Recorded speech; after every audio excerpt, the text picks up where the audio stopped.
पहुंचने बाद हम सर्वप्रथम हमारे बीच आए उपस्थित हुए हमारे इस प्रदेश के अपर मुख्य सचिव आदरणीय श्रीमान वेंकटेश्वर लू सर और आपूर्वाम के महानिदेशक भी हैं, आप SIRT के भी महानिदेशक हैं, आप यहाँ के पूर्व में जिलाधिकारी भी रह चुके हैं और यहाँ मंचासीन हमारे मित्र भी हैं और अपने इस कैंपस के डीन आदरणीय श्रीमान डॉक्टर अनिल कुमार सिंह जी और श्रीमान डॉक्टर वीरेंद्र नाथ वर्मा जी और मंचासीन हमारे साथी डॉक्टर मनीष सुंदर जी,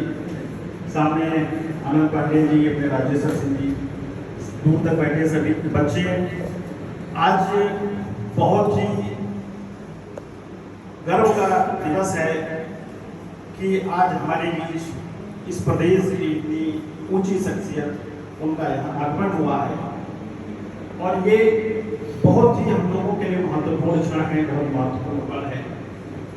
और इस महत्वपूर्ण कार्य के लिए आगमन हुआ है कि ये मद्य निषेध और हमारा कर्मयोग और ये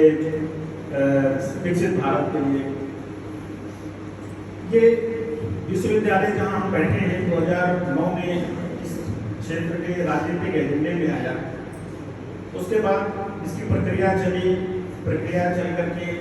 फिर इंतजार खत्म हुआ। 14 नवंबर 2019 को यहाँ माननीय मुख्यमंत्री जी ने इसको लोकार्पण भी किया। मेरे लिए सौभाग्य का विषय रहा कि मैं हर पल इस पलों में रहा साथ में और मुझे वहाँ भी उद्बोधन करने का भी अवसर मिला था। तो इतने महत्वपूर्ण कार्य अभी आदरणीय सर को अभी बता रहे थे कि जहाँ हम बैठे हैं, जहाँ पर प्रदेश का सबसे बड़ा राज्य कृषि फार्म 850 हेक्टेयर का कृषि फार्म और पूरे एग्रीकल्चर विभाग का मुख्य मोटो रहता है कि ये कृषि फार्म उसको कैसे हम बहुत सुंदर बनाएं और ये देश के लिए एक सक्सेस स्टोरी बने।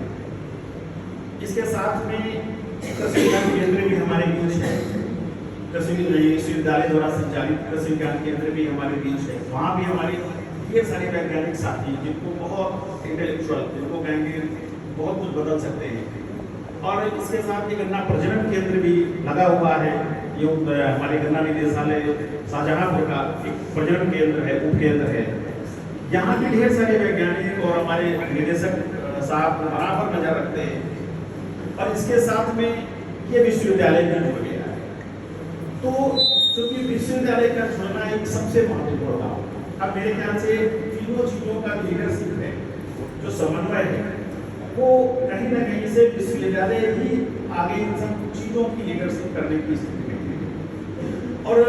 चूंकि इंफ्रास्ट्रक्चर के मामले में साथ में ही आजमगढ़ कैंपस भी बना था, लेकिन अगर इंफ्रास्ट्रक्चर डेवलपमेंट और फैसिलिटी के बारे में अभी चूंकि हमारे महोदय बैठे हैं तो एक साथ में ही शुरू हुआ था, लेकिन कई चीजों के मामले में भी इसको आवश्यकता है। हमारे कैंपस को विद्यार्थियों के लिए बहुत सी चीजों की आवश्यकता है। पिछली बार अपने एक फार्मर्स हॉस्टल के लिए हमारे मंत्री जी कहे गए थे और बच्चों के लिए कुछ जो जिम वगैरह है इसकी भी आवश्यकता है और अभी इस विश्वविद्यालय को बहुत ज़्यादा कुछ करने की आवश्यकता है। लेकिन उन सब चीज़ों के बीच मेरा ये मानना है कि कहीं ना कहीं से अगर विश्वविद्यालय की तरफ अगर ध्यान जाएगा, अगर ध्यान खींचना इस देश के नेतृत्व का और प्रदेश के नेतृत्व का, तो कहीं ना कहीं से इसमें हमारे डीन साहब का बहुत बड़ा रोल होगा, विश्वविद्यालय का बहुत बड़ा रोल होगा। क्योंकि यहाँ जो बच्चे हैं, अगर वो बच्चे अच्छी अपनी उसके साथ कंपटीशन में या हर तरीके से अगर अच्छी उपलब्धि एक बार ऊंचा उठा दे, ये अगर उपलब्धि अच्छी ले आए और पढ़ाई में एकदम समर्पित होकर के ये सोच करके अगर यहाँ पर पढ़ें कि जैसे एक नशा होता है, हमारे अब्दुल कलाम आजाद जी ने कहा था कि सपने देखने चाहिए, सपने सोते में नहीं देखे या फिर जगते में देखे। तो इस चीज का नशा, क्योंकि हम तो जानते हैं कि अच्छा गर्मियों में जब हम पढ़ने गए तो कृषि विश्वविद्यालयों का बहुत अनोखा माहौल होता है। वहाँ पर बच्चे जो हमारे सीनियर्स हैं बड़े भाई के तरीके से हमको ट्रीट कर रहे हैं। तो कई बार हमें लगता है कि विश्वविद्यालय सबसे ज़्यादा यादगार था, क्योंकि जब हमने विश्वविद्यालय छोड़ा तो वहाँ एक एल्यूमिनाई ग्रुप बनाया इंडियन करके। तो आज मुझे लगता है कि मेरे परिवार की उतने महत्व का वो एल्यूमिनाई ग्रुप है हमारा, क्योंकि बहुत ही वो जो सीनियर है जो बड़े भाई के तरीके से ट्रीट करते हैं। तो मेरे कहने का मतलब ये है कि ये कैंपस जो हमारे बच्चे बैठे हैं पीछे, तो ये बच्चे ही कल को इस देश के विभिन्न स्थानों पर जाने वाले हैं और इस विश्वविद्यालय और इस क्षेत्र के